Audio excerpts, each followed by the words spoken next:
Yeah, so apologies, I had a work meeting go long, so it's just the way life has been for me lately. But I'm excited to dive into 2.8 and get into neurosis and psychosis, which I think will be very exciting. I don't know, maybe. We've now moved out of the last handful. The last, I think, 3 weeks were spent on the last section as we went over the final synthesis, conjunction consummation. That was a lot. I've spent last night re-editing and finally catching up on all of that, and it was a lot to listen through. It was a lot to go through. But now we're able to move on a little bit. We're diving a bit more into neurosis and psychosis as we continue into the story of how the way that representations manifest within the realm of desire, the way that manifestations of such things play with us, fuck with us, destroy our desiring machines, and how they sort of work within our unconscious. Now, within this, we're going to be moving into the fifth paralogism, I believe, paralogism of the Afterward, if it gets to me. But that is all to come. With any luck, we'll actually get through the section today. Please, at any point, if you have questions, don't hesitate to raise your hand by just typing in chat. I'm keeping an eye on it. We all are. Also for those watching on YouTube, feel free. I'm also watching the chats and comments there, so feel free to say hi and say any other stuff you got going on. I think that'll be it, and I'm going to go ahead and dive in. So, we'll begin with neurosis and psychosis. In 1924, Freud proposed a simple criterion for distinguishing between neurosis and psychosis. In neurosis, the ego obeys the requirements of reality and stands ready to repress the drives of the id, whereas in psychosis, the ego is under the sway of the id, ready to break with reality. Freud's ideas often took quite some time before making their way into France. Not this one, however. That same year, Capgras and Carrette presented a case of schizophrenia with the delusion of doubles, where the patient manifested a strong hatred for her mother and an incestuous desire for her father, but under conditions of reality loss where the parents were lived as false parents or doubles. From this they drew the illustration that the inverse relationship, the illustration of the inverse relationship. In neurosis, the object function of reality is preserved, but on condition that the causal complex be repressed.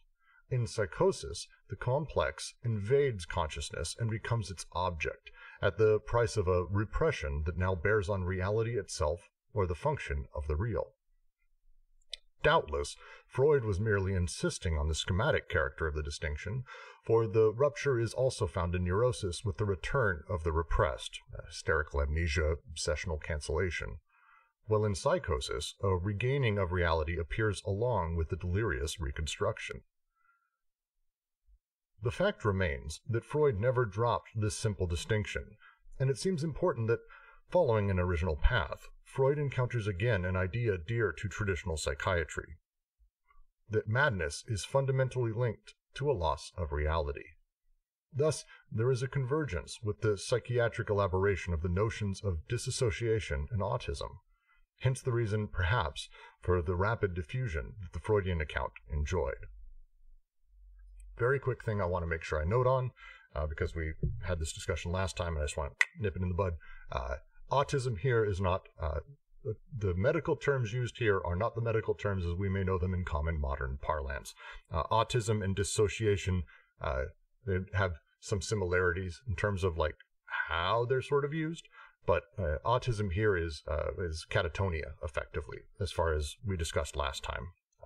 Please tell me if I'm wrong on any of that, but it's a little bit different than what we tend to sort of consider autism today, at least as a broad spectrum sort of diagnosis. I'm going to ask what anyone sees as the point of this paragraph. What is he trying to convey? I have some ideas on this. Ken? I feel like Ken wants to say something, but he's going to type instead.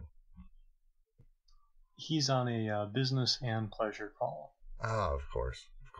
He's always working. All right, so I'll throw out some thoughts on this paragraph.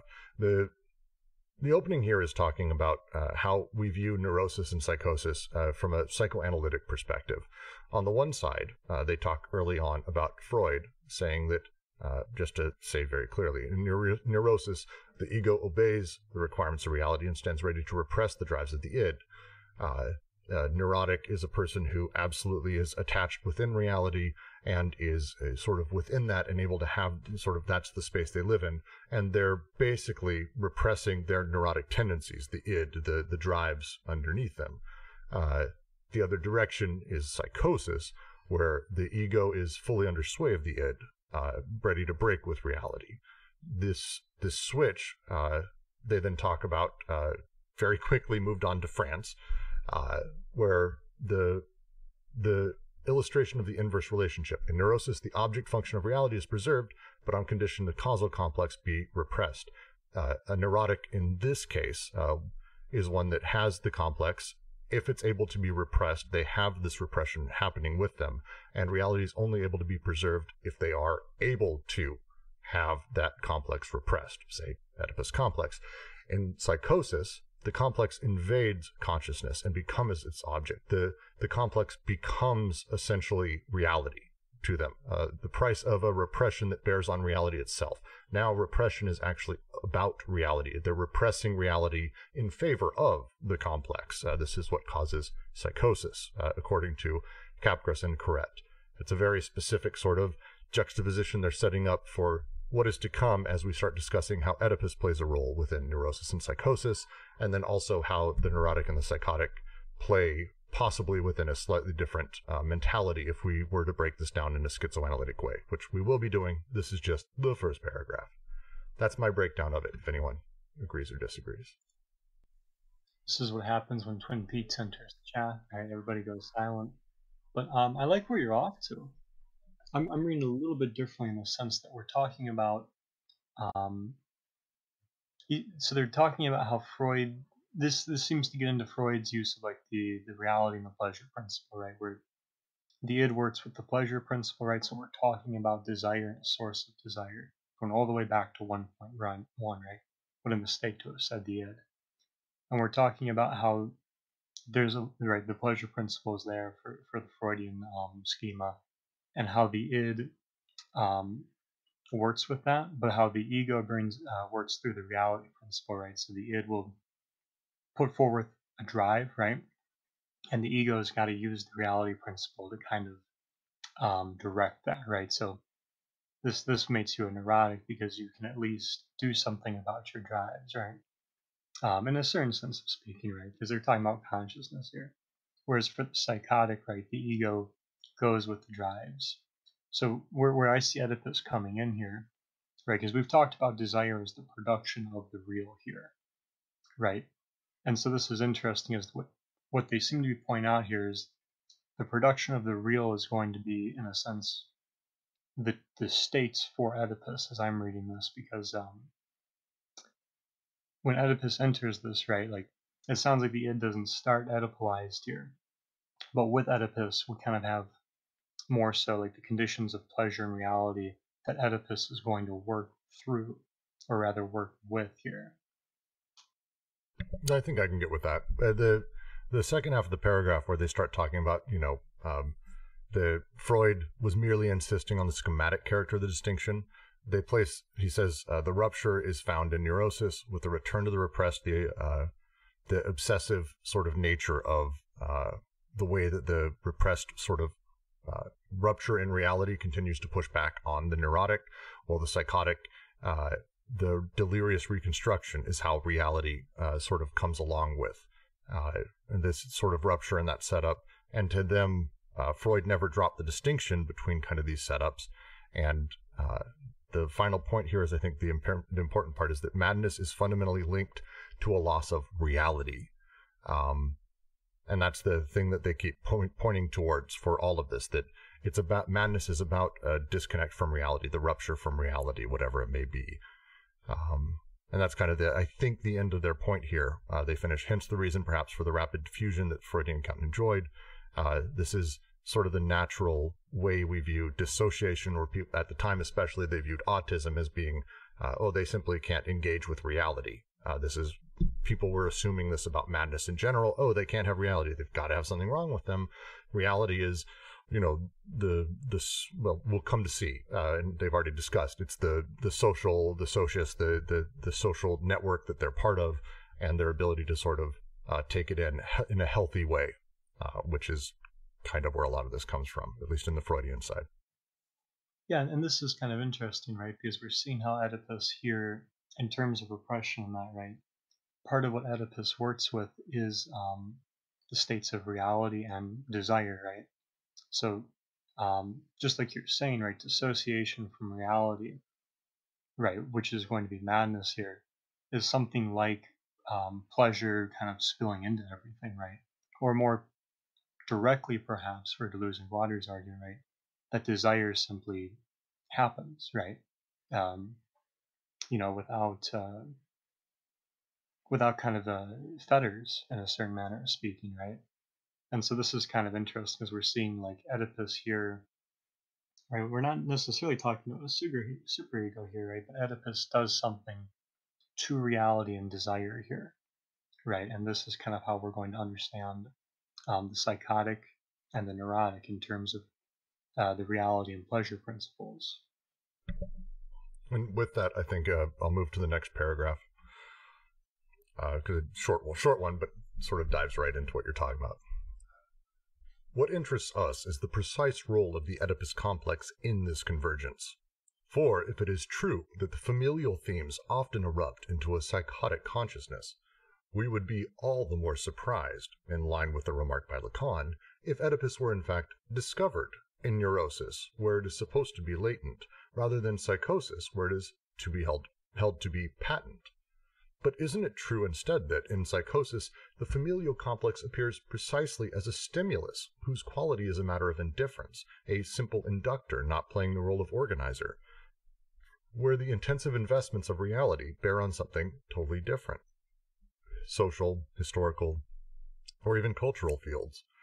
Oedipus simultaneously invades consciousness and dissolves into itself, testifying to its incapacity to be an organizer. Driving back, I think, a little bit to where you were heading, Jack. A lot of this point is them talking about, do these complexes, how do they operate on the unconscious? How do they make things happen? Is the drive coming from the id and the complex is coming out of that? Does the family play into this? How does it work? And again, within Freud, a lot of that is as we're formed over time. The family does a lot of that stuff, and if they don't do a good job of helping us merge properly with reality, we become neurotic or psychotic based on that, and the complexes sort of come with that, including Oedipus, which is a complex we are innately have as humans. It organizes all of these other things. And their point in this paragraph is, no, actually, Oedipus simultaneously invades consciousness and dissolves into itself, which that fact alone testifies to its inability to be this organizer that supposedly is putting all of this together in the first place. Or did that make no sense? No, I like where you're going with that, right? Because they're right. But isn't it true instead that in psychosis the familial complex appears precisely as a stimulus whose quality is a matter of indifference? A simple inductor not playing the role of organizer, where the intensive investments of reality bear on something totally different to social, historical, and cultural fields? Oedipus simultaneously invades consciousness and dissolves into itself, testifying to its incapacity to be a so-called organizer, right? So right here, like the premise that there is this disillusionment from reality through like Oedipus and that, right? That's kind of being thrown away here, right? Because we just saw how the psychotics don't correspond to the Oedipus complex, right? They don't have this familial ancestral engagement with the father and the mother here, right? And if anything, it's topsy turvy. All you can do is try and reverse that, right? Or argue it is a reversal. And if it's a reversal, you're kind of in trouble if you're going to argue that it's like at the same time, the predicate, right? Because how could it be reversed then? But to make a concluding point, and that's important because then if Oedipus doesn't do doesn't function as an organizer, right? What does it do? Well, and I'll just continue the next paragraph because that's literally the first line. Once this is admitted, it is enough to measure psychosis against this fuke. What is this PDF doing? What's the word in the original? Please, anyone? Fuke? I like fugue, but this fake standard. Fake. Of course it's fake. Oh my god. Once this is admitted, it is enough to measure psychosis against this fake standard, enough to lead it to a false criterion. Oedipus to obtain the loss of reality effect. This is not an abstract operation. An Oedipal organization is imposed on the psychotic, though for the sole purpose of assigning the lack of this organization in the psychotic in his very body. It is an exercise in naked flesh, in the depths of the soul. The psychotic reacts with autism and with the loss of reality. Could it be the loss of reality is not the effect of the schizophrenic process, but the effect of its forced Oedipalization, that is to say, its interruption?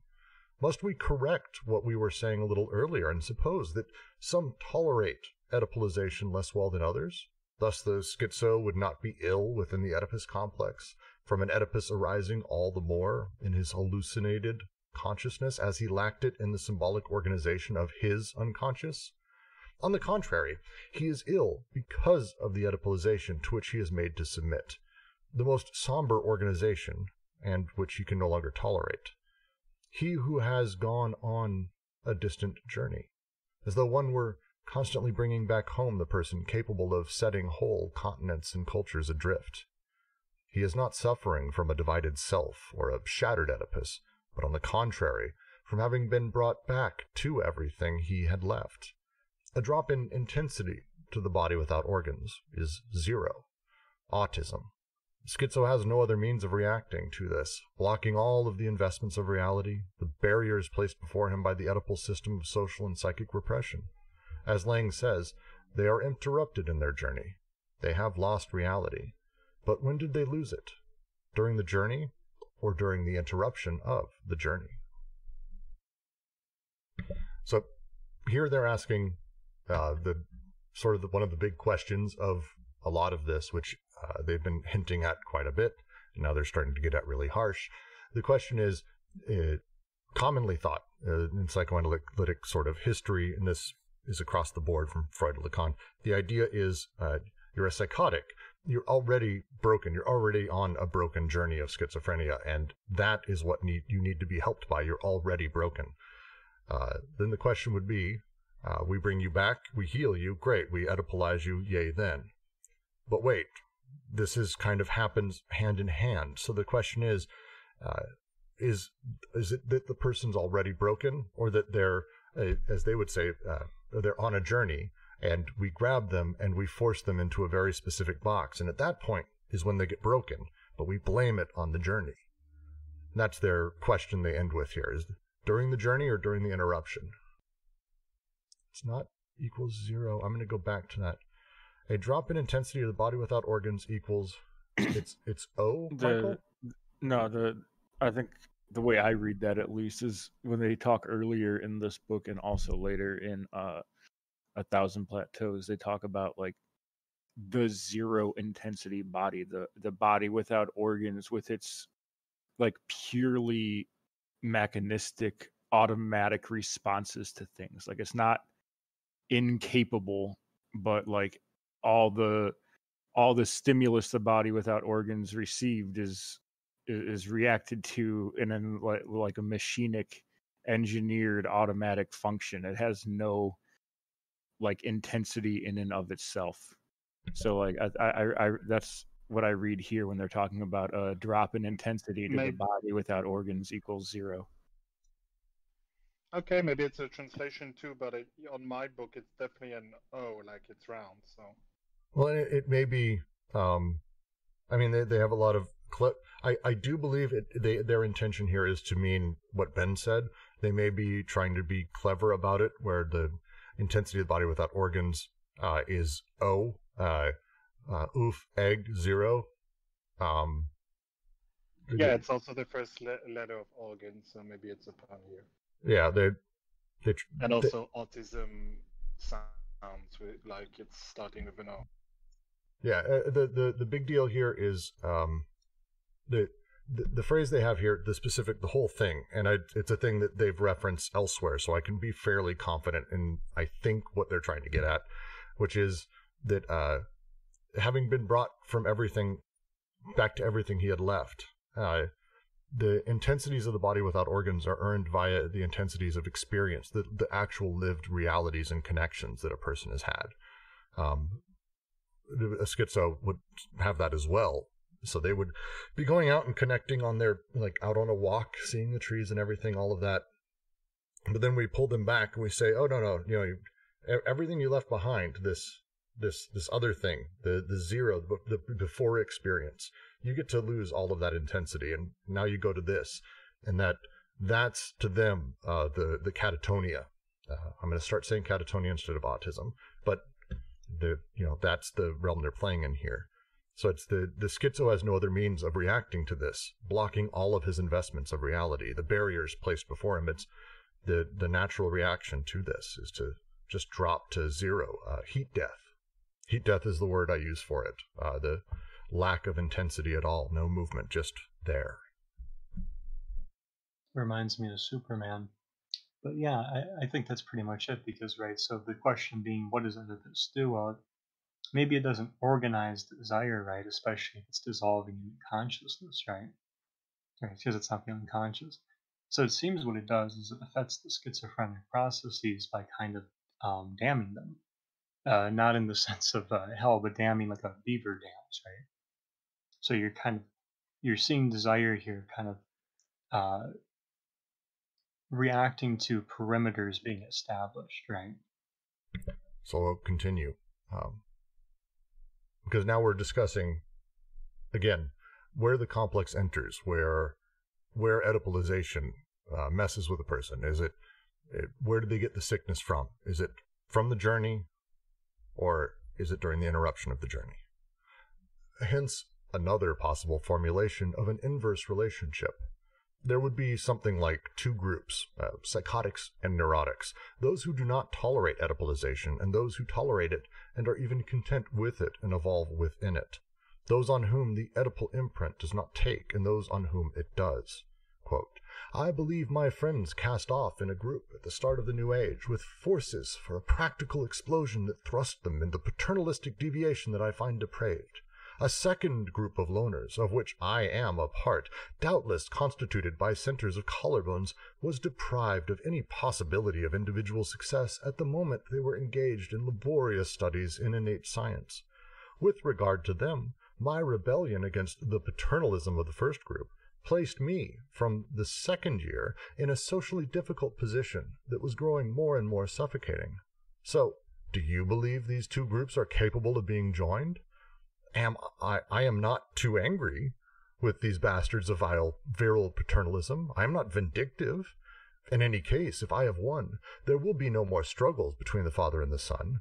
I am speaking of God's people, naturally, not of those close to him who take themselves for his people. End quote. It is the recording of desire on the increate body, without organs, and the familial recording on the socius, that are in opposition throughout the two groups.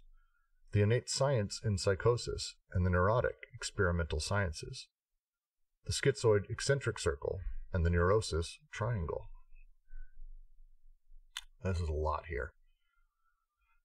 I shouldn't be I'm streaming the only copy. Someone want to find the footnote?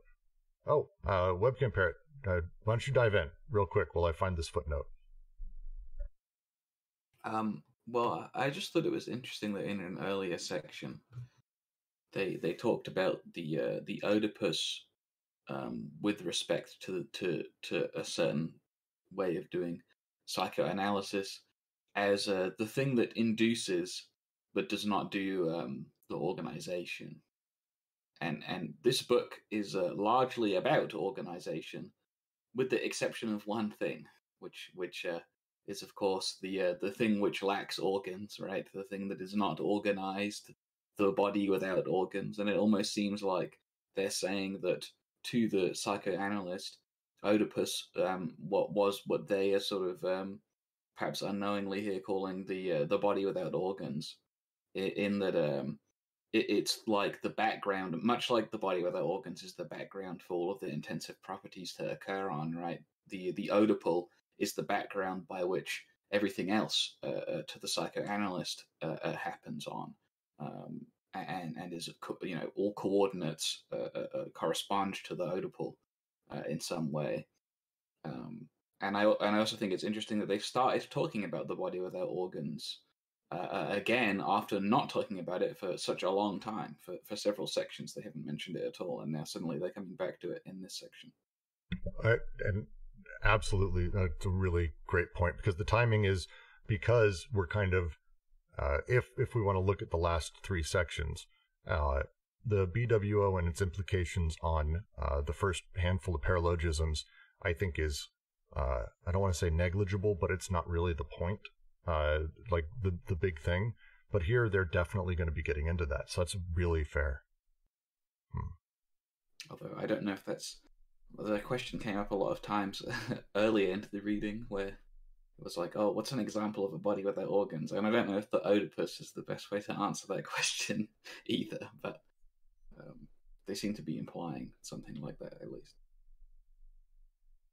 Yeah, they do. The structure of a thing that sort of invades and does stuff, sort of a structure that has its own, an apparatus, I think is what's the word they started using? God damn it. Assemblage? Assemblage, thank you. I don't think the body without organs is an assemblage. It's the opposite of an assemblage, right? Well, it is, but the Oedipal complex is an assemblage. I think to them it's an assemblage, and to the psychoanalyst it's not. Yes. And that's their problem with it. And it's worth mentioning, so the middle text here, I wanted to confirm what I remembered. So there was a patient at Laborde who actually became a writer and wrote a great deal. Name was Jacques Bess, and this passage is from I'm just going to post it so we can have a French person, since we have one here, say it aloud for me. Michael, if you would. Well, maybe not. So it's Jacques Bess, Le Grand Pack. It's La Grande Pack. Le Grand Pack. So Jacques Bess is a fairly, I don't want to say prolific author, but has a handful of books that are, and this one we read the last time around because he's mentioned a few times, specifically the earlier sections where they talk about a schizo on a walk, they mention Bess very quickly. They mention a handful of other authors as well. Bess is interesting because his writings are specifically from his own perspective. He's not writing about another character. It's very semi-audio, autobiographical. And so as he's going on his walk, this passage here, and as well as the other passages, is very much from his perspective. He was a patient of Guattari's, very specifically. So obviously a lot of this has a very specific use and sort of passage for them. So there's very deep connection between them. The passage here, and the reason that it's used as they talk about it, the discussion he's having here is about the social connections and groups that he was a part of, and specifically that he joined one group to play off against another, and it had to do with the paternalism of them and bringing in the father. This is his overall sort of stance inside of this, is the way that these things get paternalized and how the relations between the familial recording and the recording of desire sort of play against it. And within these groups, how they sort of are in opposition.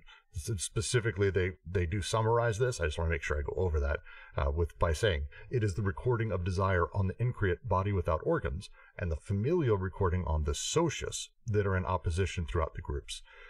As he describes them very specifically, the way that the groups operate, their own desires that are being recorded, the things they want to do aren't shit they're doing, because very specifically they are bastards of virile paternalism, which I kind of like as a specific phrase. But it's that is where he's ascribing that, and for him it's a big deal because there's so much they want to do, but it's being sort of, again, we might say triangulated, as they say here, the schizoid eccentric circle being squished into the neurotic triangle. That's how I read this whole part. It's a really interesting piece. I'll copy a summary that I had saved from last time the chat.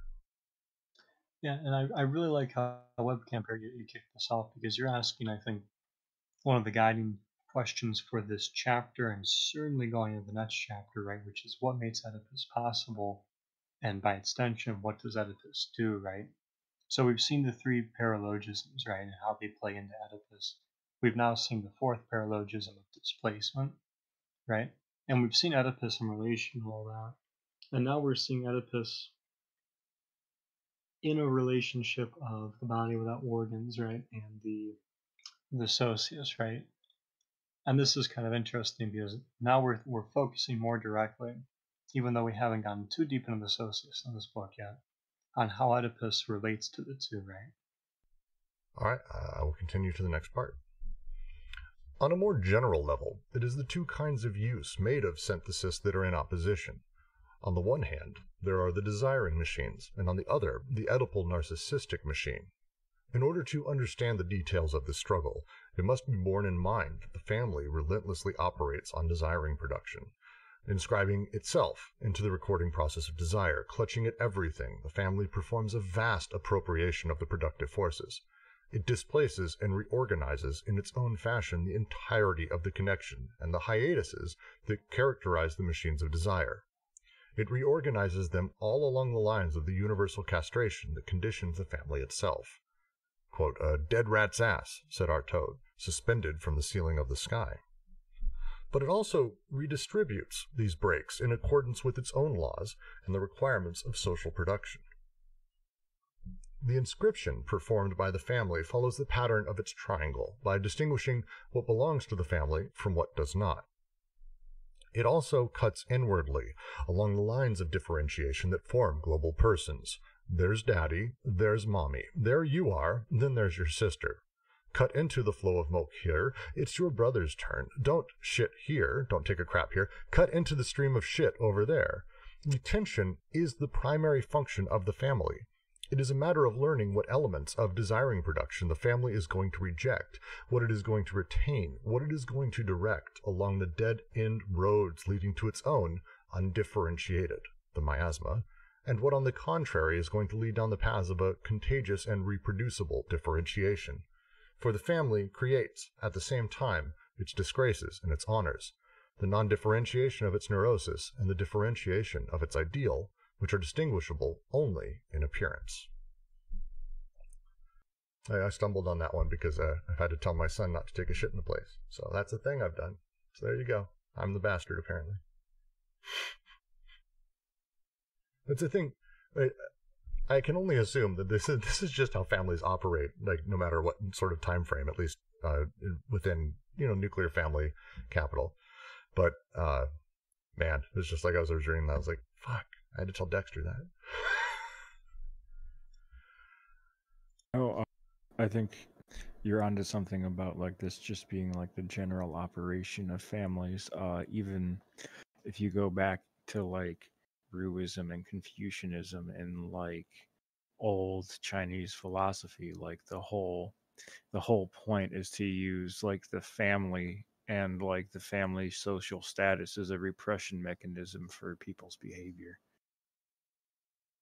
But it's the big deal here is sort of the second line of this, which is on the one hand there's desiring machines, on the other the Oedipal narcissistic machine. The Oedipal narcissistic machine is the family ensuring it's a family. It is a thing that creates itself, continues to push itself.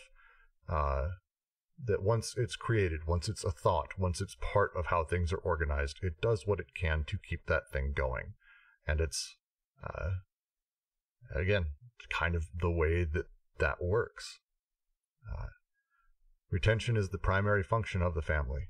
It is a matter of learning what elements of desiring production the family is going to reject, what it is going to retain, what it is going to direct along the dead-end roads leading to its own undifferentiated, and what, on the contrary, it is going to lead down the paths of a contagious and reproducible differentiation. That is essentially how the assemblage works. That's what assemblages do. That's it. And this is the early part of assemblage, basically.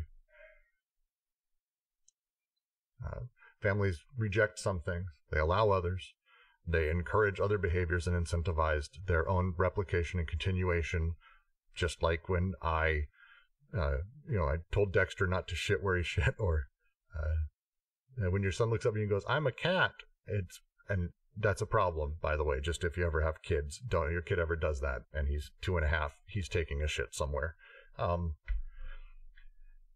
But these things sort of just become, are you being a good enough parent? Are you being a right dad? Are you placing the right restrictions on him? And the societal pressure on you as a parent to do that is difficult in and of itself.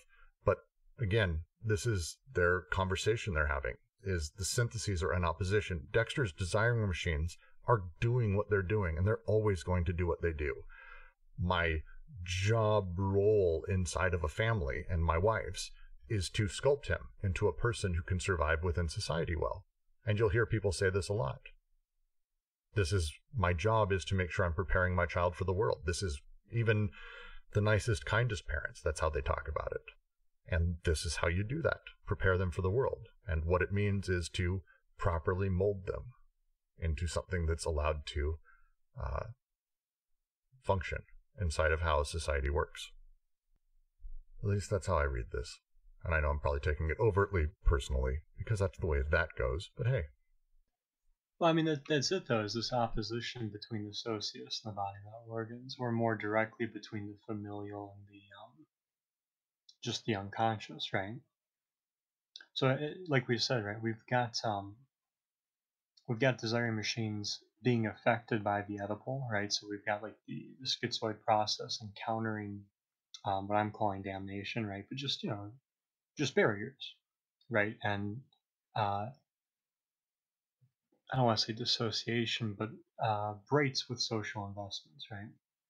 Or breaks with desiring investments, yeah. And at the same time, you've got these something going on with Oedipus or the familial here, right? Which is in part performing segregative uses, right? Like this is kind of getting into the exclusive disjunction or the second paralogism, right? Where we're starting to see this either or affecting desire. Yeah, and I'm just going to continue because it continues on from there. The family's working. Brooks, the dad, is doing his thing. Well, the question is, what's Dexter's desiring machines doing? So, well, this is taking place. What is desiring production doing? The retained elements do not enter into the new use of synthesis that imposes such a profound change on them without causing the whole triangle to reverberate. The desiring machines are at the door. They make everything shake when they enter.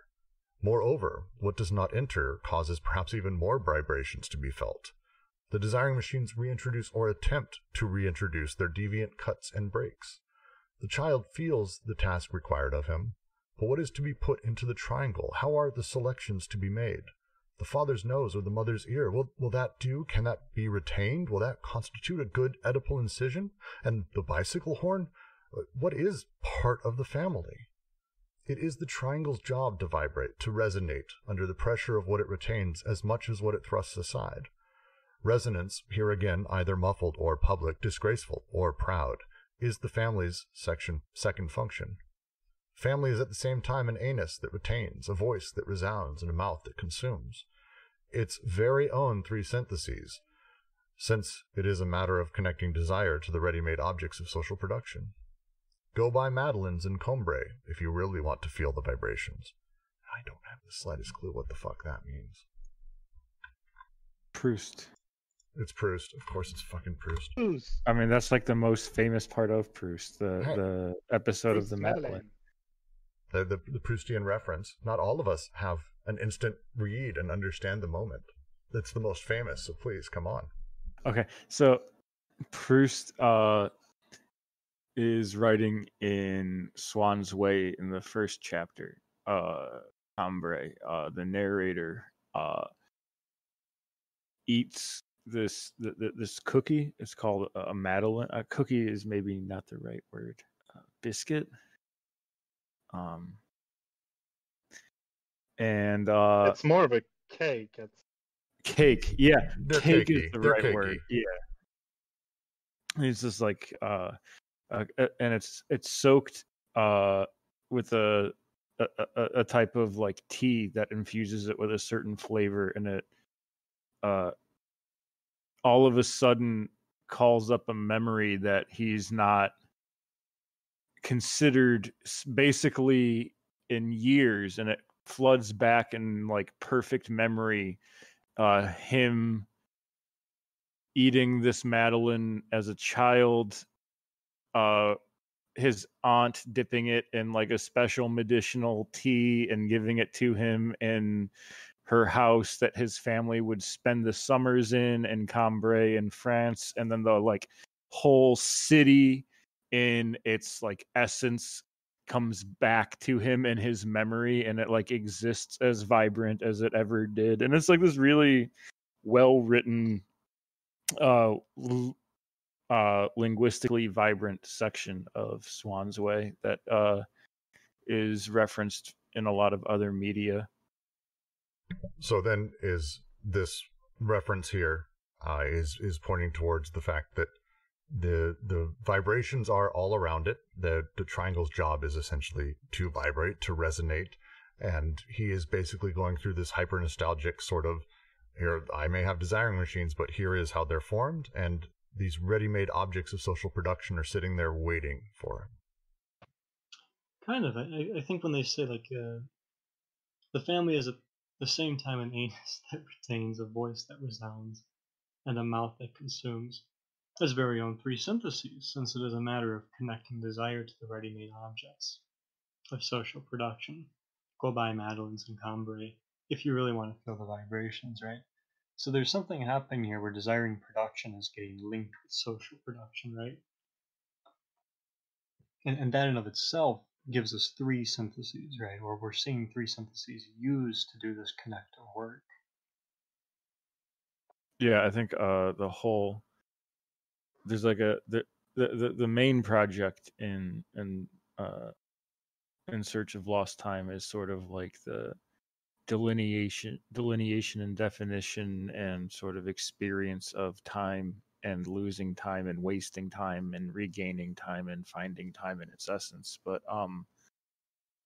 a secondary project throughout the series of novels is like sort of how do these social elements and processes and aspects interplay with each other to create people's personal lives. There's the Dreyfus affair, which rocks through France and divides communities and establishes new alliances along social lines against family lines, and World War I. And so like I think so like Cambrai, the city itself is a ready-made social object full of other ready-made social interactions, is also kind of like a point he might be making. That makes sense. I like that. And to your point about resonance, Brooks, we're getting at the point of like, why does it resonate, right? You know, what causes or what are the conditions for this familial triangle to do this resonation, right? And part of that seems to be this selective process, right? Because we have to understand here too. Let me see. Desiring machines reintroduce or attempt to reintroduce their deviant cuts and breaks. But what is to be put into the triangle? How are the selections made? What is part of the family? It is the triangle's job to vibrate, to resonate under the pressure of what it retains as much as what it thrusts aside. So this point about resonance, right? There have to be exclusions here for this resonance, or rather, there have to be exclusions and inclusions in the triangle for the resonance to take place, it seems to me. Right, so we're talking about these linkages, and with that, we're talking about how the familial does do this retention, right, this kind of holding within the triangle, but it also pushes things outside of the triangle, right, or that is to say, the demarcation comes with things outside that triangle, like we saw with the social investments earlier. Or I shouldn't say the desiring investments earlier. All right. I'm going to move on to the next part. We now come to the realization that the simple opposition between these two groups is inadequate. An opposition that would allow one to define neurosis as an intra-Oedipal disorder and psychosis as an extra-Oedipal escape. It is not even enough to state that the two groups are capable of being joined. Rather, it is the possibility of discriminating directly between the two that creates difficulty. How can we distinguish between the pressure that familial reproduction exercises on desiring production and the pressure that desiring production exercises on familial reproduction? The Oedipal triangle vibrates and trembles, but is this in terms of the hold over the machines of desire that it constantly guarantees itself, or in terms of these machines that escape the Oedipal imprint and cause the triangle to release its grip? Where does the resonance of the triangle reach its limit? A familial romance expresses an effort to save the Oedipal genealogy, but it also expresses a free thrust of non-Oedipal genealogy. Fantasies are never pregnant forms, but border on frontier phenomena ready to cross over to one side or the other. In short, Oedipus is strictly undecidable. It can be found everywhere all the more readily for being undecidable, and, in this sense, it is correct to say that Oedipus is strictly good for nothing. The thing that's interesting here, I'm going to try to take a crack at this, because there's a lot said here, and it's one of the paragraphs I definitely have trouble with, because it sounds like, to me, that they're saying essentially, because there's no way for us to say whether or not desiring machines actually produce Oedipus, or if the familial reproduction pushes down and creates Oedipus within desire, that standoff, and there's no way to sort of ever solve that, naturally makes Oedipus sort of this thing that becomes quickly undecidable. That because we can't say where it starts, Oedipus isn't necessarily good for anything. It doesn't allow us to say, it's definitely not something here, but it's also definitely not a thing here. And it's like, then who cares? Is kind of what they're saying. Am I wrong with that? I mean, maybe that's the way in which they're critical of it, right? Because they're okay with other things like that. But I think to the extent that they're critical is that it's treated like it is that way, but it's actually the other way.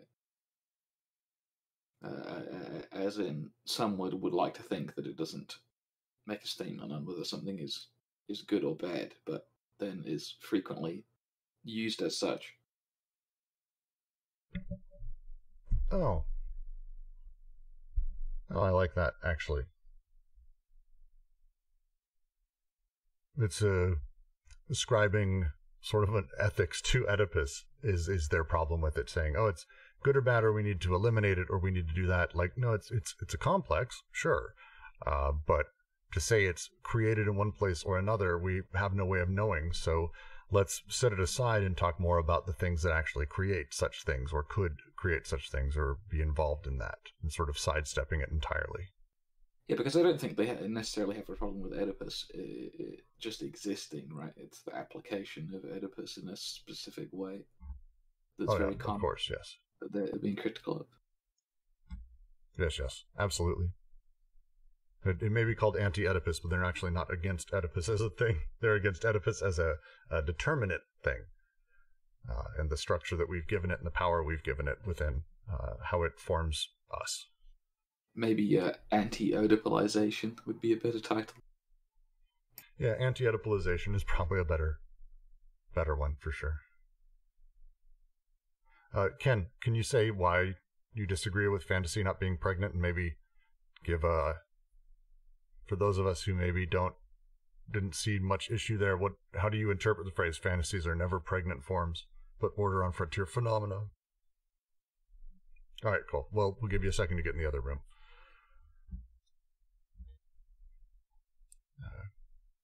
Does anyone have any questions so far? It was a good spot. We'll take a second as Ken's moving over.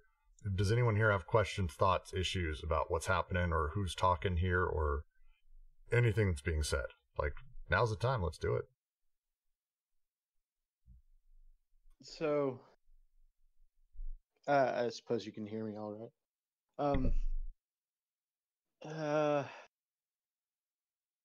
Well, I mean, the first thing, Oedipus is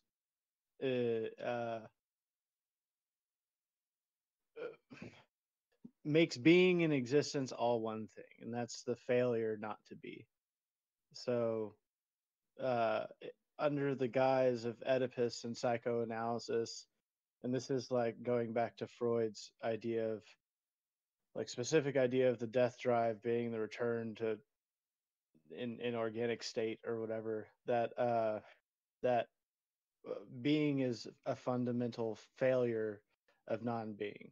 And I don't know, that's sort of a difficult thing to introject and work with. So that's one thing. But the thing on fantasy not being pregnant, maybe I'm just not reading it right, but I mean, you can have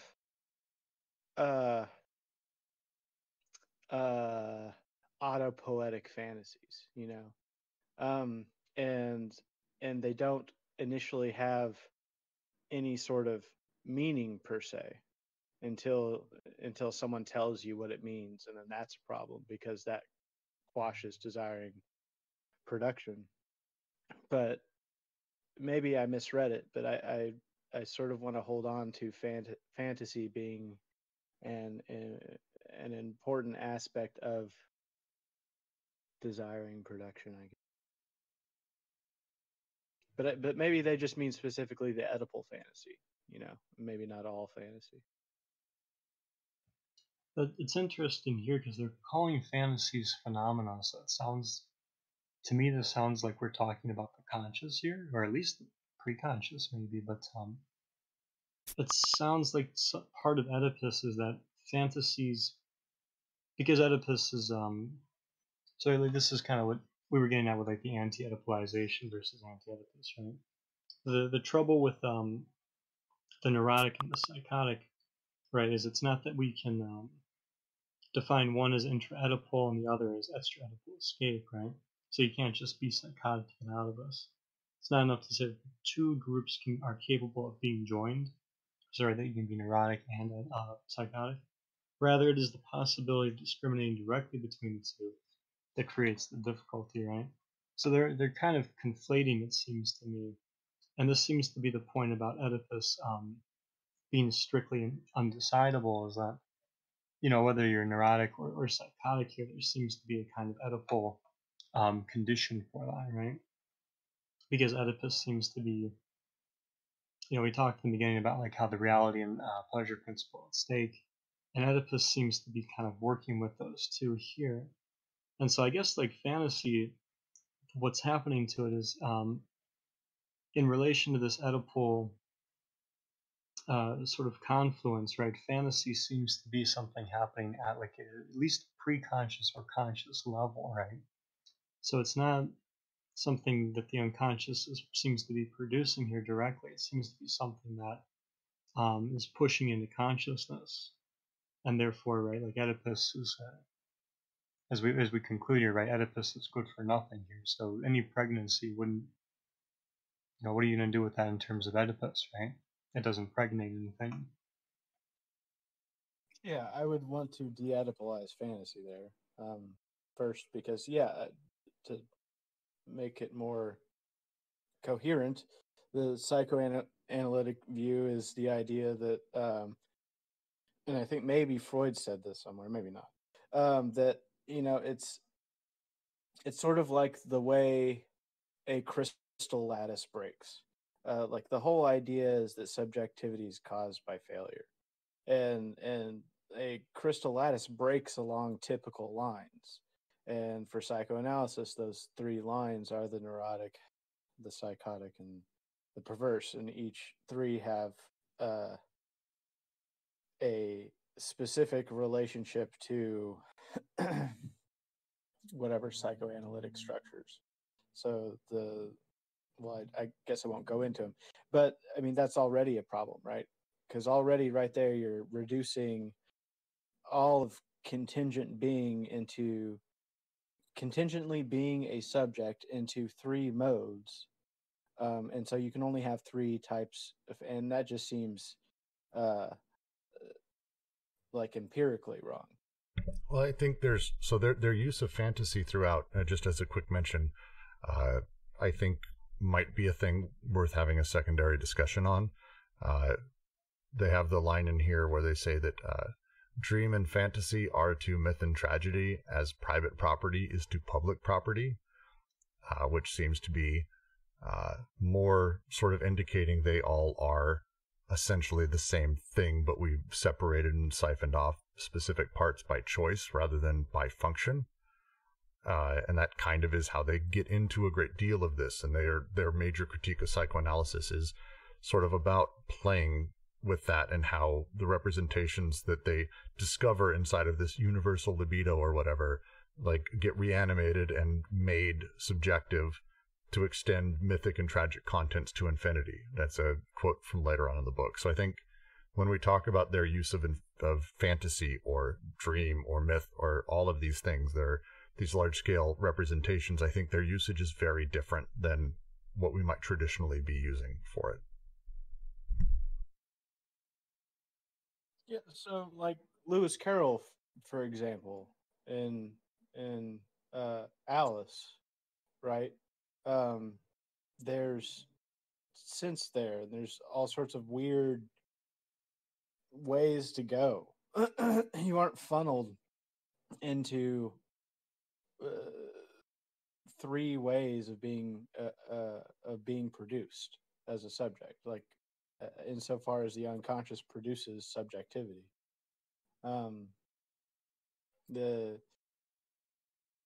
And also I think another thing is that fantasy is rarely a private affair. Like, it may seem private because you might not speak about it, but I think fantasies are always, not always, well, yeah, why not, always collective. Well, yeah, no, and I mean, they specifically say that, so again, I think it's a question of how we're using this. So to them, desiring production doesn't create fantasies. It's not how it works. Desiring production is just producing shit over and over and over. And then as a result of social organization, social repression, and the overproduction or underproduction or anti-production or, the complexities around that, does someone create fantasy as a sort of parallel world of gratification? The term they use is imaginary compensation, sort of for that lack. So it's a very specific use of fantasy, and for that, it does, like, that usage is my understanding of how they sort of use it without. And so because of that, like, yeah, fantasies are themselves not pregnant forms. They're frontier phenomena ready to cross from one side. They themselves are not necessarily pregnant forms. This would be worth going back into chapter 2, section 2, where they go into fantasy a little bit more directly there. For instance, they write, and this is page 63 in the Penguin, in this respect, Klosowski has convincingly shown the inverse relationship that pulls the fantasy in 2 directions, as the economic law establishes perversions in the so-called psychic exchanges, or as the psychic exchanges, on the contrary, promote a subversion of the law. They go on, the 2 kinds of fantasy, or rather the 2 regimes, are therefore distinguished according to whether the social production of so-called goods imposes its rule on desire through the intermediary of an ego, whose fictional unity is guaranteed by the goods themselves, or whether the desiring production of affects imposes its rule on institutions whose elements are no longer anything but drives.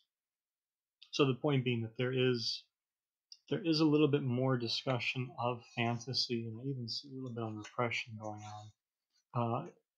Around pages 62, maybe 64 in chapter 2, section 2. I forgot to mention earlier, for more on autism, chapter 1, section 4 goes into that, and their engagement with autism as part of schizophrenia more directly. But Ken, I think we'll have to have this discussion, because I think we're using fantasy differently, and it's worth us having this chat for sure, because I want to make sure I'm understanding it. For sure, I want to make sure I'm understanding the proper usage of this within, like, their oeuvre. So, can I put a pen in it for a little bit and continue to the next paragraph? Is that okay? All right.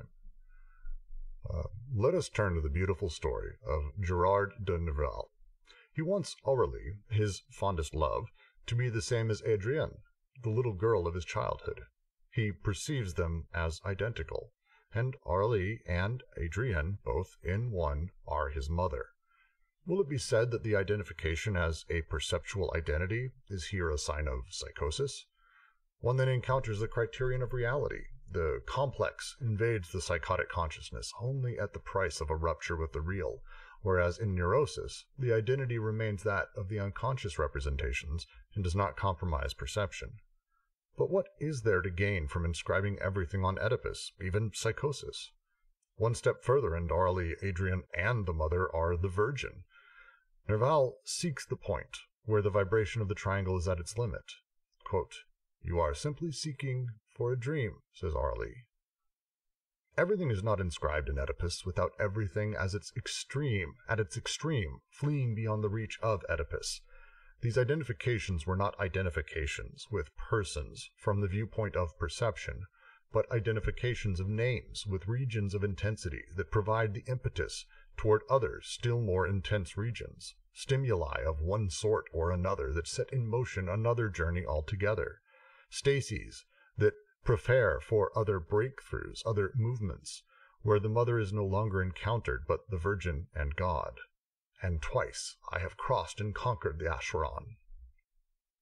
Thus, the schizo will accept the reduction of everything to the mother, since it is of no importance whatsoever. He is sure to be able to make everything rise again from the mother, and to keep for his own secret use all the virgins that had been placed there. Oh no, what's the real translation, Michael? Is it the "and twice I have crossed"? No, so yeah, it's just El Desdicado. He says, in El Desdicado, he says, "I have crossed 3 times the Acheron." Well, that's different than twice. So I'm confused at why they translated 3 times in twice. Maybe it's number of feet in the poetry in English. Maybe, I don't know. Oh, whatever. That's weird. That's a weird one. French numbers are tricky. I mean, 1, 2, 3, you never know. I mean, fuck, I'm already lost.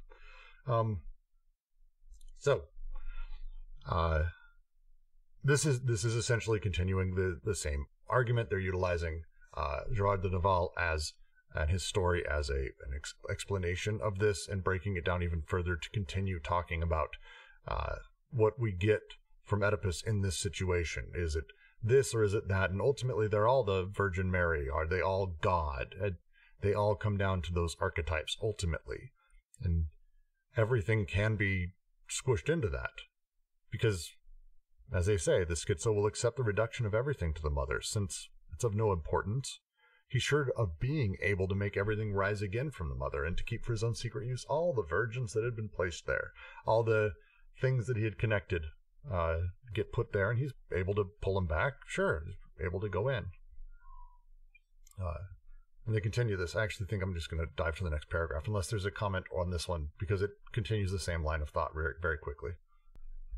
Everything can be converted into neurosis, or warped out of shape into psychosis. It is therefore not in this fashion that the question must be posed.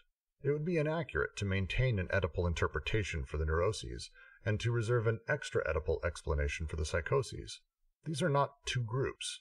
There is no difference in nature between neuroses and psychoses, for in any case, desiring production is the cause, the ultimate cause of both the psychotic subversions that shatter Oedipus or overwhelm it, and of the neurotic reverberations that constitute it.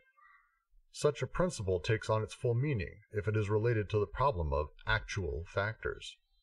One of the most important points of psychoanalysis was the evaluation of the role of these actual factors.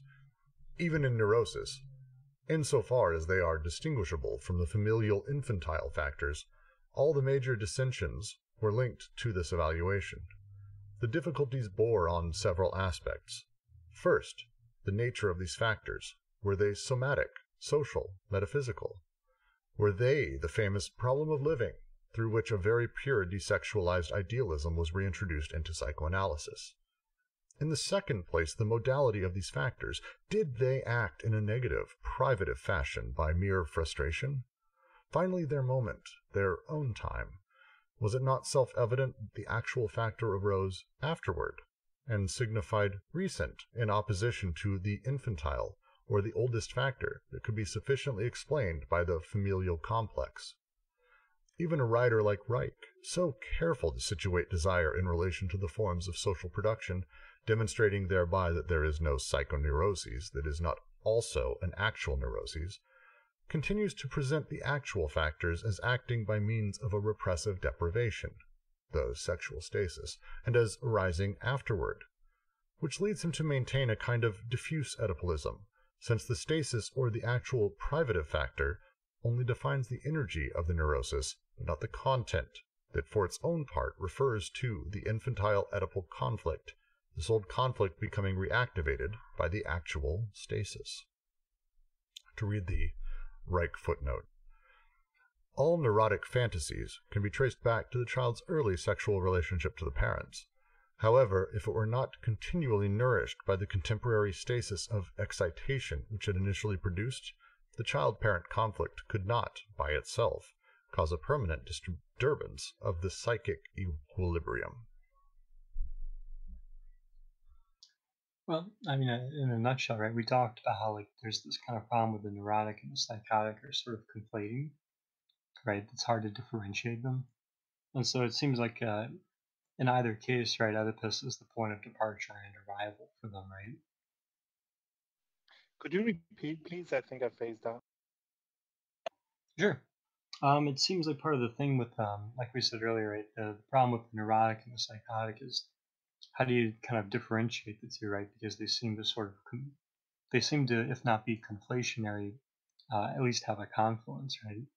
And so let's say the suggestion is that there are not two groups, there is no difference in nature between neurosis and psychosis, for in any case, desiring production is the cause, the ultimate cause of both the psychotic subversions that shatter Oedipus or overwhelm it, and of the neurotic reverberations that constitute it. It's like, at one level, it seems like Oedipus is kind of, for psychoanalysis, the point of departure and arrival for the two groups.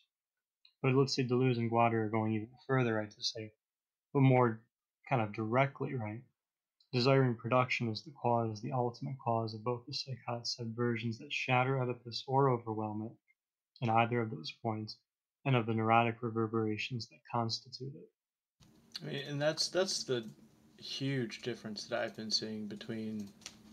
Oh, can y'all hear me? I just realized my mic is closed off.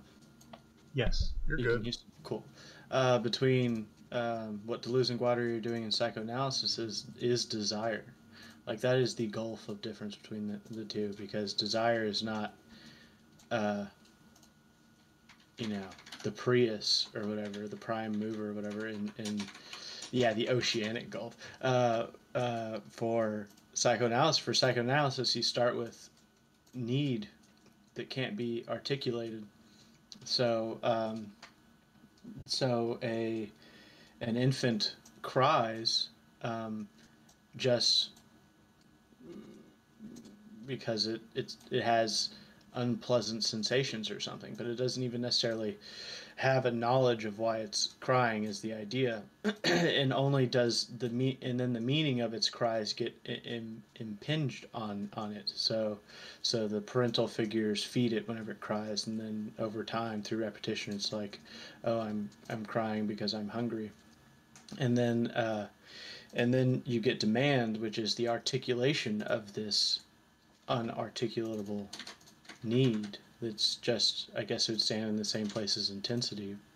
But the problem with that is that it's impossible, because there is no meaning to the need per se. And then you get desire as a way out of the impossibility of demand, which still has its own impossibility, but in desire you now can have equivocity. Like, in desire, what I say can mean more than what a person thinks my words mean. And so then you can get the chain of signification moving and metonymy and whatnot. But for Deleuze and Guattari, desire is this, like, it's almost like a cosmic principle of sorts. And Oedipus, for Freud at least, and Lacan in the beginning, Oedipus is the beginning and the end. So even in in Psychosis, sometimes Lacan later moves away from this, but the idea is that you try to turn the psychotic structure into a neurotic structure by reintroducing Oedipus and laws and the symbolic. Yeah. Yeah, I think that's pretty much it, because if the neurotic and the psychotic, right, are ways of talking about desire, which we saw in the beginning they are, because we're talking about the id and the pleasure principle, right? So we're talking about desire, and we're talking about Oedipus then as this kind of point of departure and arrival there, right? Well, what happened to desire, right? Because desire seems to be the fundamental thing here. And so to your point, right, is it a question of is it this question of this reverberation in the triangle and that, right, and creating the conditions for this triangulation for there to be desire? Or isn't desire already happening without any of this, right? And therefore when these structures interact with desire, whether it's neurotic or psychotic, as we're saying, doesn't desire, since it's already there, do something to them, right? Yeah, I mean, I think insofar as we're born into some sort of nuclear family type culture, your desire gets Oedipalized to a certain extent. That triangulation is there, but I think that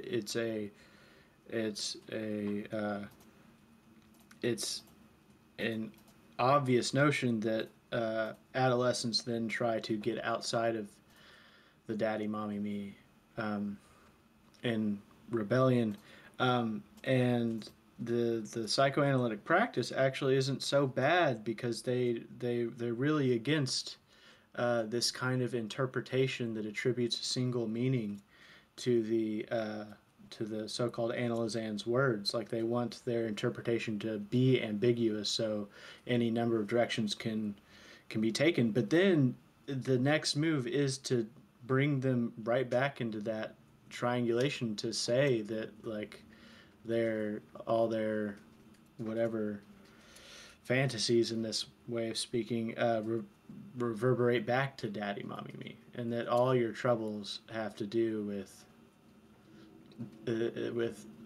childhood memories that Freud ends up saying might not exist in the first place.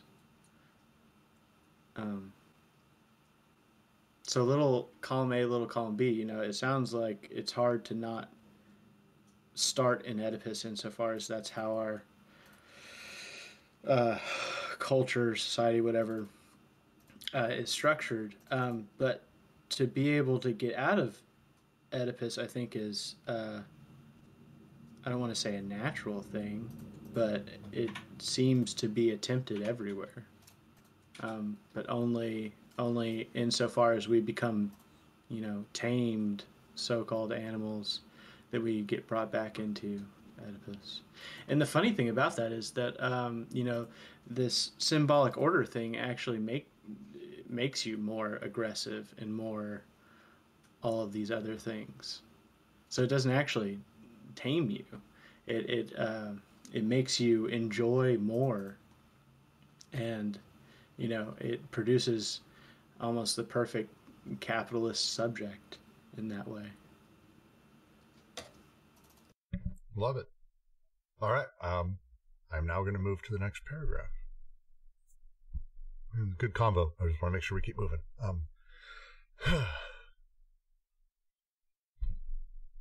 But the Oedipalists are not saying anything different from this when they remark that an actual deprivation or frustration cannot be experienced except in the midst of an older internal qualitative conflict, which blocks not merely the roads prohibited by reality, but also those that reality leaves open, and that the ego forbids itself in its turn, the double impasse formula.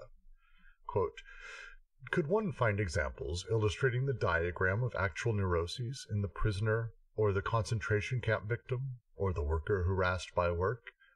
It is not certain that they would furnish a large quota, our systematic tendency is not to accept the evident iniquities of reality without taking stock of them, without trying to disclose in what sense the disorder of the world is manifested in, the subjective disorder, even if it is, with the passing of time, inscribed within more or less irreversible structures." End quote. We understand this sentence, but can't help finding its tone disturbing. The following choice is imposed upon us. Either the actual factor is conceived in a totally exterior privative fashion, which is an impossibility, or it descends into an internal qualitative conflict that is necessarily understood in relation to Oedipus. Oedipus, the fountainhead, where the psychoanalyst washes his hands of the world's iniquities. I'm just going to continue because that was a really clean paragraph. In an altogether different direction, if we consider the idealist deviations of psychoanalysis, we see in them an interesting attempt at giving the actual factors a status other than ulterior or privative. This came about as two concerns were found to be linking in an apparent paradox. For example, in Jung, the concern for curtailing the interminable cure by addressing oneself to the present or actual state of the disorder, and the concern for going back further than Oedipus, even further than the pre-Oedipal, for going much further back, as if what was most actual was also the most primary, the shortest, the furthest removed. Jung presents his archetypes as actual factors that extend in fact beyond the familial images in the transference, as well as being archaic factors, infinitely older and from an order of time which is not that of the infantile factors themselves. But nothing has been gained thereby, since the actual factor ceases to be privative only provided it enjoys the rights of the ideal, and does not cease to be an afterward, except by becoming a beyond, which must be signified anagogically by Oedipus, instead of depending on it analytically. This necessarily results in the reintroduction of the afterward in the temporal difference, as the astonishing distribution proposed by Jung attests. For the young, whose problems concern the family and love, Freud's method, and for those less young, whose problems have to do with social adaptation, Adler, and Jung for the adults and the old people, whose problems have to do with the ideal. And we have seen what remains common to Freud and Jung. The unconscious was always measured against myths, and not against the units of production, although the measuring is done in two contrary directions. But what does it matter, after all, if morality or religion find an analytical and regressive meaning in Oedipus, or if Oedipus finds an anagogical or prospective meaning in morality and religion? Real quick, because I know Ken's going to want the citation there. That what they're referring to is Carl Jung's Contributions to Analytical Psychology, 1948, chapters 1 through 4, and page 345. So chapters 1 through 4 plus one standalone page. Yeah, I mean, I know where that's from. So that's from his Stages of Life in Volume 8 essay, and then the first couple essays into Volume 7. And it's, I mean, they're decent critiques, you know. His Stages, I actually really just don't like his Stages of Life essay at all, and I don't agree with him on how he sees that, you know, first half of life this, second half of life this. It sounds like nonsense to me. And then so what Jung was trying to do in Volume 7 was to sort of mix together Freud and Adler. So he was working with both the will to power and the Eros principle. That's what he was doing there. The ideal thing is a little is a little misrepresenting, though, because, I mean, if the archetype is an ideal, then, you know, it would be the full scale of the spectrum. so you'd have to include like every quality of a certain in this case, mythological motif. So for the wise old man, you'd also have to, not only wisdom, but you'd also have to include like crotchetiness and being a man who abuses his power and sort of manipulates manipulates his students and stuff like that. So I don't know how ideal the archetype actually is.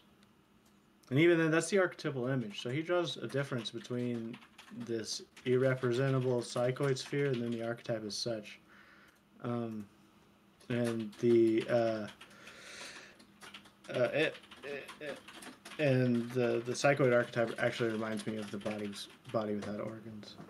But I'll leave that there. I think by the capital I idea, they're trying to say like there's like the capital A archetype versus the archetype.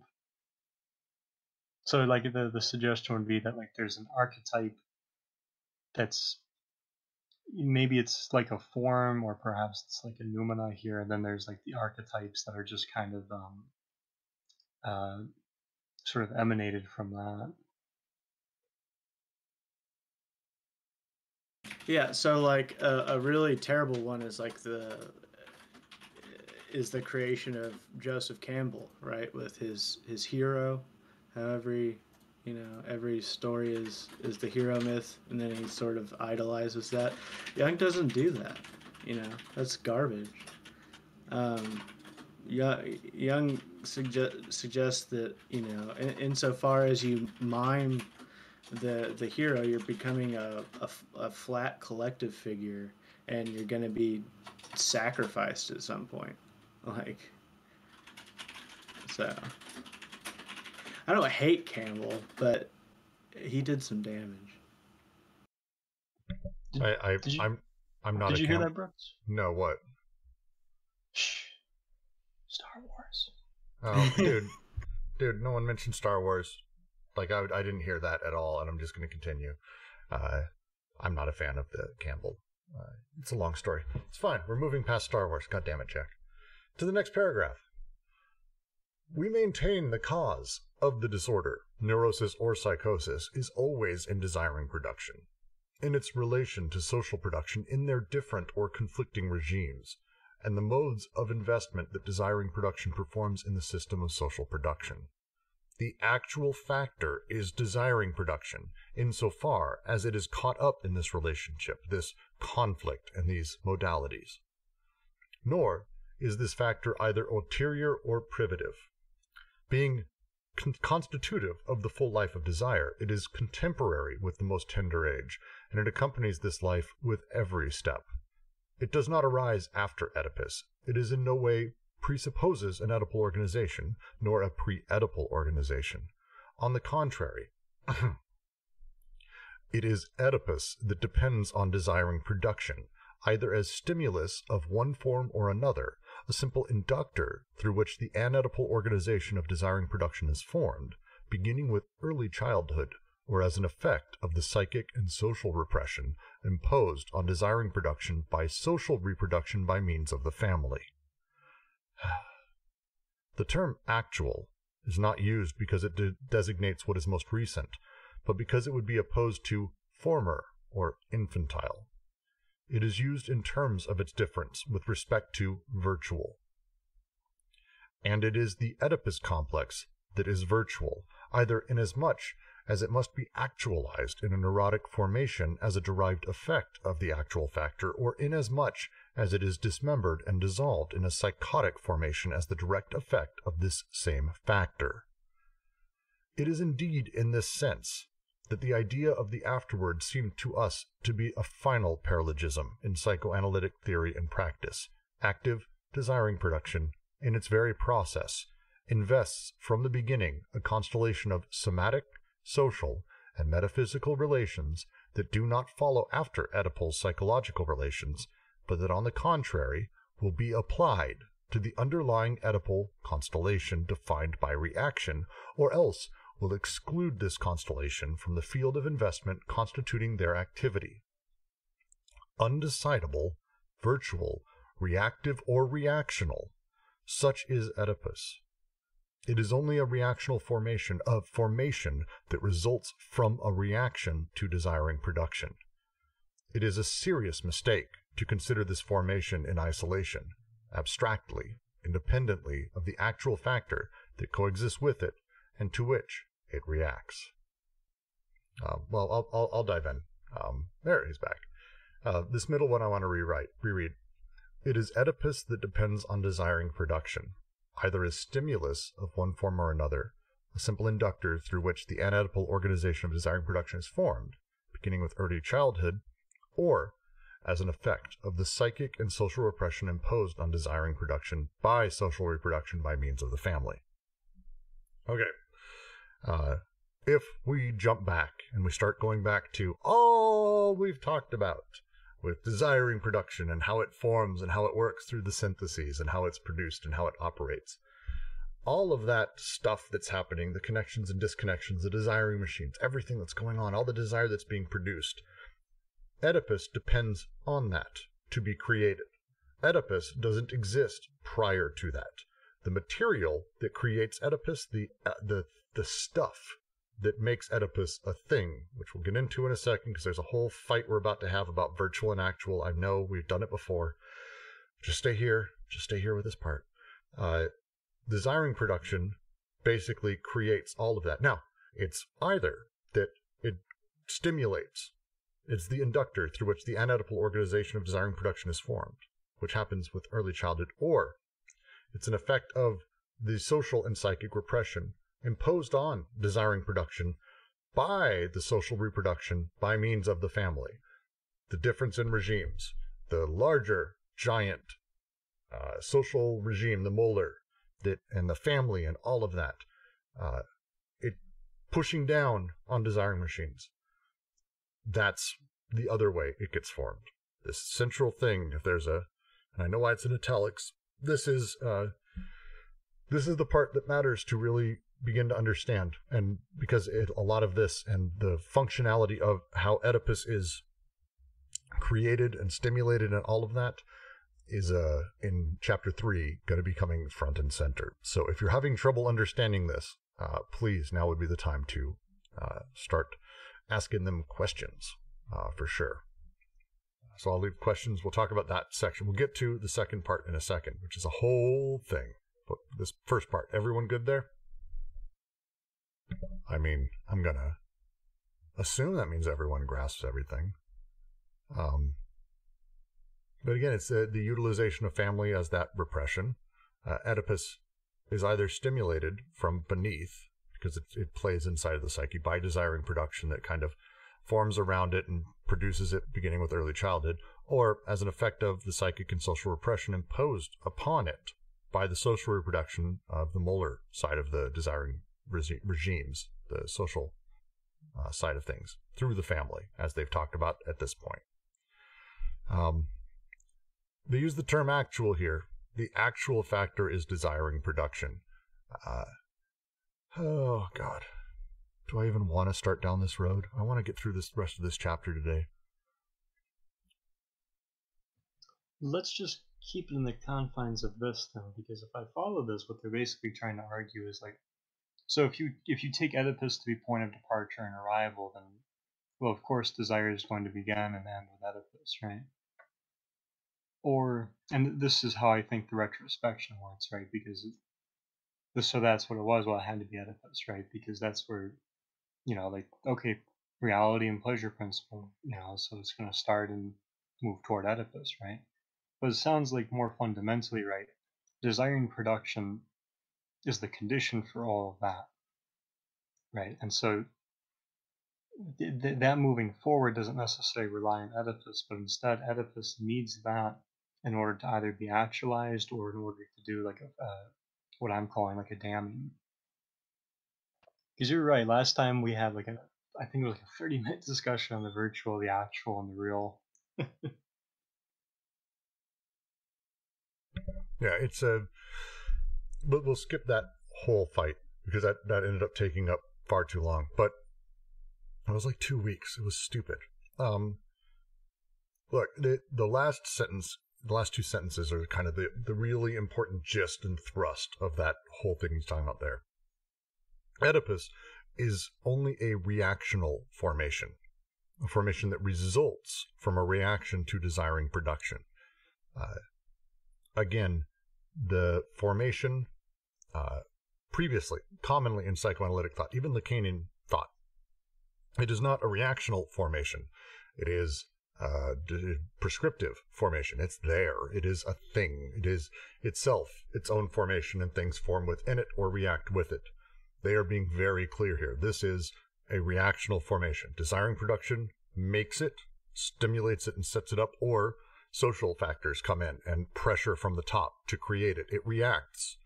It is not actually the thing that desiring production is made of, or the natural shape of it. As they say, they continue, it is a serious mistake to consider this formation in isolation, abstractly independently of the actual factor that coexists with it and to which it reacts. Which is also, that is a bit of a, and Ken's in here, you can tell me if I'm wrong, that's a poke at Lacan for sure, because he does very much sort of do that. And a lot of people have done this, where they pull the Oedipalization as a concept sort of out of things and talk about it in a vacuum. And that is the thing they're talking about, that you're now describing the thing without the things that make it up or stimulate it or create it. And at that moment, like, this is representation. We're going to get into that a lot more as we continue on, but this is the challenge, and this is the problem. I will continue to the next paragraph. I was going to say, I think Ken is too busy looking at the benefits of a family life, work environment. And we all know work is family, don't you know? Do everything for your family. Don't join a union. They're not your family. We are. Yet, this is what psychoanalysis does when it closets itself in Oedipus and determines its progressions and regressions in terms of Oedipus, or even in relationship to it. Thus, the idea of pre-Oedipal regression, by means of which one sometimes attempts to characterize psychosis. It is like a Cartesian devil. The regressions and progressions are made only within the artificially closed vessel of Oedipus, and in reality depend on a state of forces that is changing, yet always actual and contemporary, within an-Oedipal desiring production. Desiring production has solely an actual existence. Progressions and regressions are merely the effectuations of a virtual that is always fulfilled as perfectly as it can be by virtue of the states of desire. Rarely have psychiatrists and psychoanalysts been able to establish a really inspired direct relationship with either child or adult schizophrenics. Gisela Pankau and Bruno Bettelheim break new ground in this area by the force of their theory and the efficacy of their therapy. It is not by chance that both of them call into question the notion of regression. Taking the example of the bodily cares administered to a schizophrenic, massages, baths, swathings, Gisela Pankau asks if it is a matter of reaching the invalid at the point of his regression. The invalid. I'm going to re-say that. Gisela Pankau asks if it is a matter of reaching the invalid at the point of his regression in order to give him indirect symbolic satisfactions that would allow him to resume a progression, to take up a progressive pace. It is not at all a question, she says, of administering care that the schizophrenic presumably did not receive when he was a baby. It is a question of giving the patient tactile and other bodily sensations that lead him to a recognition of the limits of his body. It is a question of the recognition of an unconscious desire, and not of this desire's satisfaction. Recognizing the desire is tantamount to setting desiring production back into motion on the body without organs, in the very place to which the schizo had retreated, in order to silence and suffocate this production. This recognition of desire, this position of desire, this sign, refers to an order of real and actual productivity that is not to be confused with an indirect or symbolic satisfaction, and that, in its stops as in its starts, is as distinct from the pre-Oedipal regression as from progressive restoration of Oedipus. I'm going to just quote you there, Ken. The pre-Oedipal is a fantasy that justifies the Oedipal. Yes, this is that what they talk about. That's a great way to put it. They talk about it a bunch inside of this section, but also before, the way that it sort of becomes the thing we create other things around in order to continue to prove its existence as if it is in a vacuum. Well, this is Oedipalized because everything has to fit within it. Suddenly, the pre-Oedipal ultimately exists just to fulfill the thing we already believe. It's a great way of putting it. I like that. But now we are at the end. That's the end. Hey, look at that. 1 day for this one. This one took 2 weeks last time. Maybe 3. Shit, 3. Any questions about this entire section? Let's open it up. We're here. Why do they refer to desire as a capitalized sign? Rimka, that is a really good question, actually. Let me find my copy. Make sure that that's the case in the hard copy as well, because this PDF is wonky. Jack, if you want to talk, go for it. Let me go back. I think that's a reference to the third paralogism. You mean the critique of representation, lack, displacement? Yeah, they say this is 111. The three errors concerning desire are called lack, law, and signifier. One and the same error, and idealism forms the pious conception of the unconscious. But yeah, I took that because they go on to say, right, and the signifier into a distributor and no longer a meaning. For these notions cannot be prevented from dragging their theological cortege behind insufficiency of being, guilt, signification. So it looks like what they're talking about there with the capital S sign is they're talking about subjectivity and hey everyone, subjectivity and the third synthesis there, but in terms of the paralogism. Yeah, it's as I read it, it's not that they're referring to desire itself as a sign, but instead the recognition and the position of desire. That sign refers to an order of real and actual productivity. The recognition of the desire and the position of it. That's the thing that they're talking about here. So they're talking about the schizo jumping back on the body without organs and being able to return because he's able to once again begin the process. And that process is, if you think of, I would say it like this. Massages, baths, and swathings, as Pankow is talking about it, are kind of, if we want to talk about a person kind of being like a car, this is the jump start. Like, doing those things are ways of connecting, finding what their body is, redeveloping their body without organs, making those connections immediate, real, and actual. And that's what bodies do, because we're talking about, again, connecting. A massage and all of those things would be an extraordinary number of connections happening constantly. This kind of thing allows the process of all of this to sort of restart, desiring production to begin again, because all we need is connection. Connection in the first syntheses is not just connecting. It is simultaneous connecting and desiring production at the same time. So it's a little bit of a push to desiring production to sort of start again, rather than the opposite, which is essentially what they're talking about heavily here, where we're saying,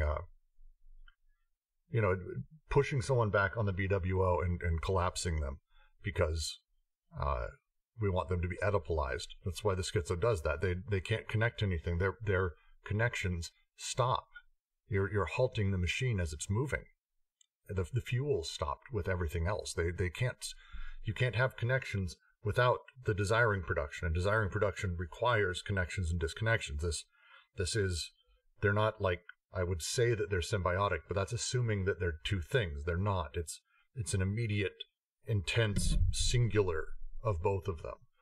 And so when you basically are putting them inside of Oedipalization, or any of us really, you're basically defining how we can connect. And as soon as you start defining that, like, connections aren't really happening anymore. They use the example of the child who starts getting confused.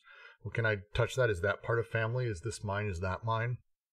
And this immediately starts cascading, and the schizo just shuts down, becomes catatonic, lost, because they're on their own body without organs. They're hiding there. There's just no production happening.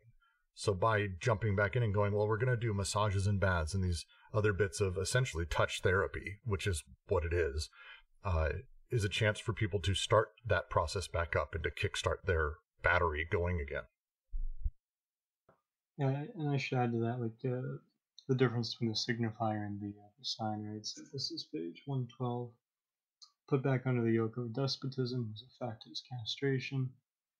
There where one recognizes the stroke signifier itself. But the sign of desire is never signifying. It exists in the thousands of productive break flows that never allow themselves to be signified with the unary stroke of castration. It is always a point sign of many directions. Polyvocity is the basis of a punctual semiology. When we are on page 130, but I think that's the tension they're highlighting, is the tension of the third. I mean, when we're talking about the third synthesis, right, we're going to be looking at all three, right? But particularly the way that distribution and consumption, consummation play a role in these in the assemblage here. So I'll give my short summary. I'll give it a shot.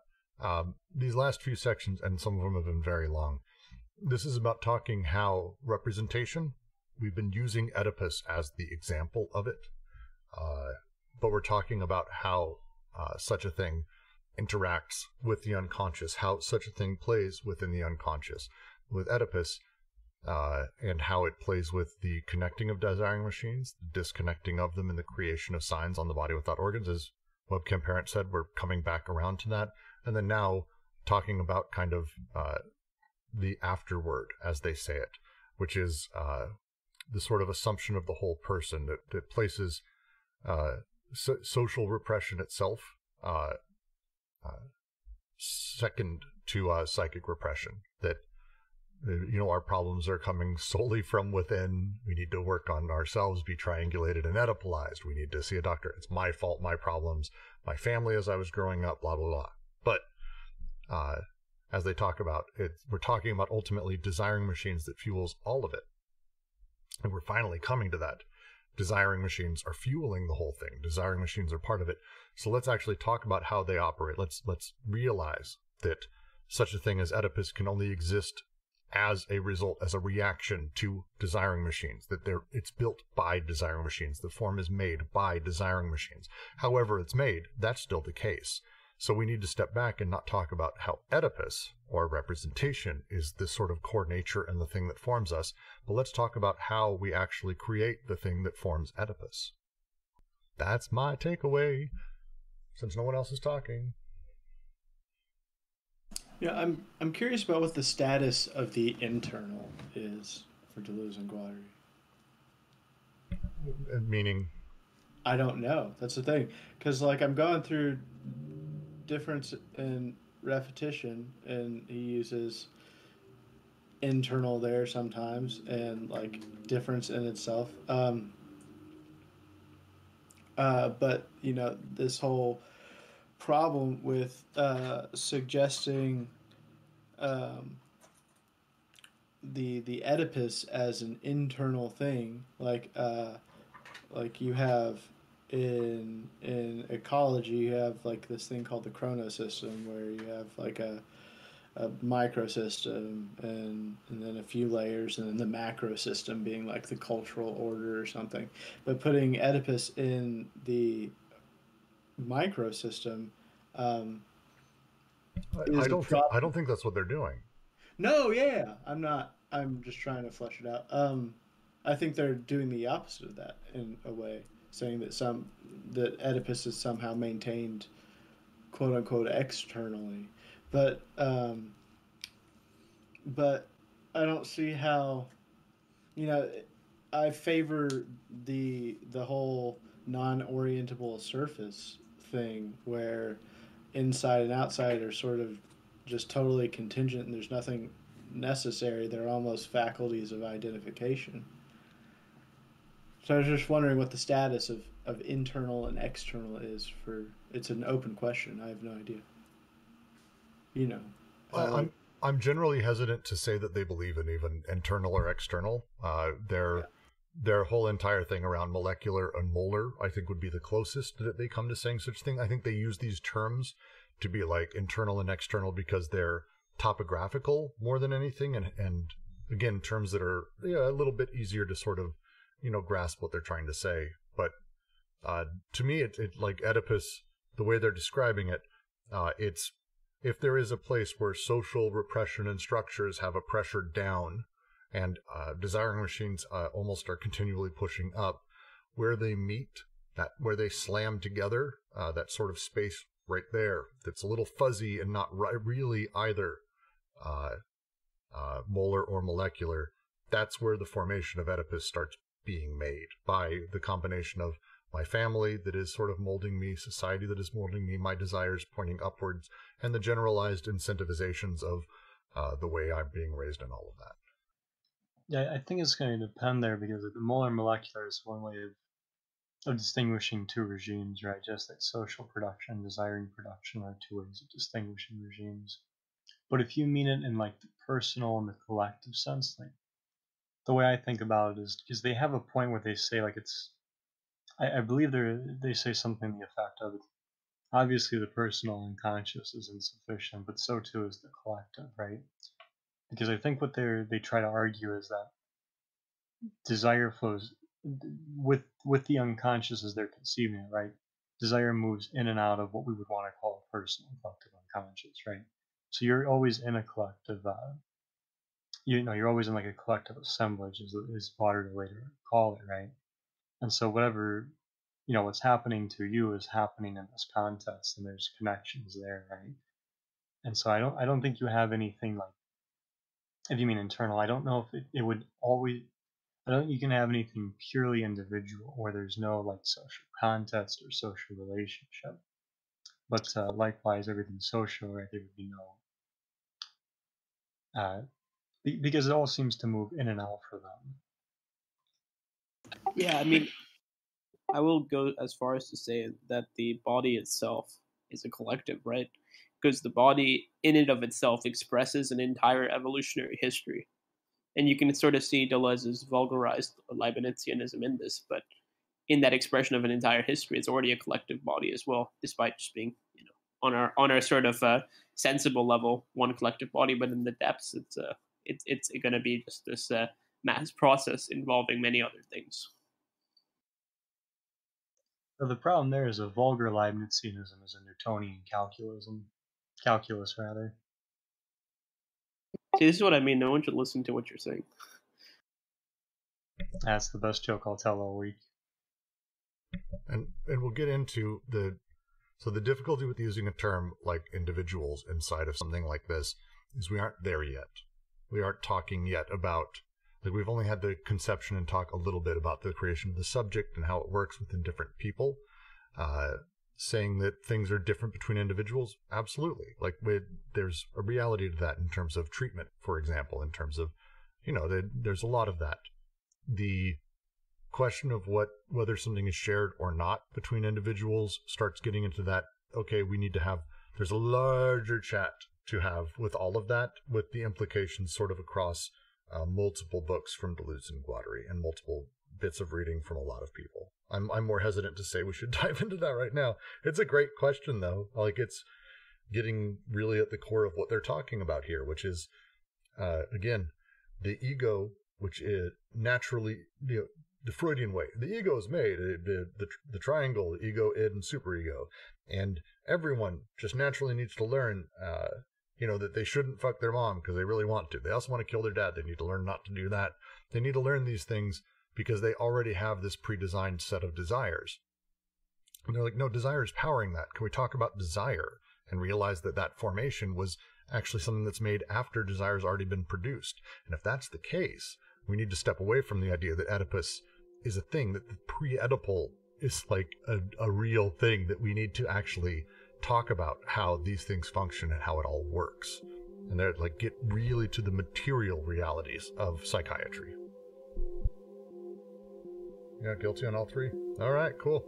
Well, with that, I'm going to go ahead and close out the recording. I should have probably closed it out before I had that ramble just now. Thank all of you for joining. As always, phenomenal discussions. It's always exciting to have, and I thank all of you for coming every week. Next week, we will be diving into The Process, which is 2.9, which starts to get into a little bit further of what we were talking about here today, which is great. So thank all of you for joining us, and I look forward to it. Bye-bye.